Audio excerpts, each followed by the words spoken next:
Hi viewers, welcome to my channel Sarita's artistry vision. ఇప్పుడు మనం ఉసిరికాయ ఊరగాయ ఎలా తయారు చేయాలో చూద్దాం. ముందుగా బాగా ఉన్న ఉసిరికాయలను తీసుకొని శుభ్రంగా కడుక్కోవాలి. ఆ తర్వాత తడి లేకుండా పొడిబట్టతో తుడిచి చీలికలుగా జస్ట్ కట్ చేసి ఇప్పుడు పొయ్యి మీద ఒక బాణలు పెట్టాలి. ఇందుకు గాను నేను 4 గ్లాసుల ఉసిరికాయలను తీసుకున్నాను. ఒక గ్లాసు ఆయిల్ తీసుకొని ఆయిల్ కాగాక అందులో ఈ కాయలను వేసి బాగా 2-3 సార్లు కలుపుతూ మగ్గించాలి.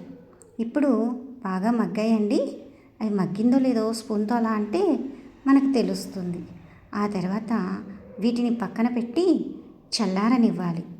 వేరొక బౌల్లో ఒక గ్లాసు కారం, కొంచెం తక్కువ ఉప్పు, 1 స్పూను ఆవపిండి, 1/2 స్పూను మెంతి పొడి అలా వేసుకొని దానికి 1/4 స్పూను పసుపు, అలాగే ఈ క్వాంటిటీకి 1 గ్లాసు నిమ్మరసం అన్నీ తీసుకొని బాగా కలిపి పెట్టుకోవాలి.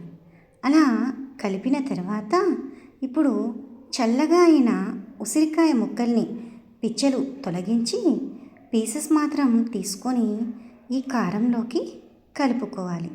అందులోకి మిగిలిన నూనె కూడా మనం అందులో కొద్దిగా ఆవాలు, కచ్చా పచ్చా చేసిన ఎల్లిపాయలు వేసి చల్లార్చాక ఈ కారంలోకి కాయలు, ఆయిలు, అలాగే కారం ఇవన్నీ బాగా కలిసేలా కలిపి బాగా ఊరనివ్వాలి. మరుసటి రోజు దీన్ని తెరిచి చూస్తే మీరే చూడండి, మనకు ఉసిరికాయ ఊరగాయ రెడీ. మరి ఇంకెందుకు ఆలస్యం, మీరు కూడా ట్రై చేసి ఎలా ఉందో కమెంట్ బాక్స్లో కమెంట్ చేయండి.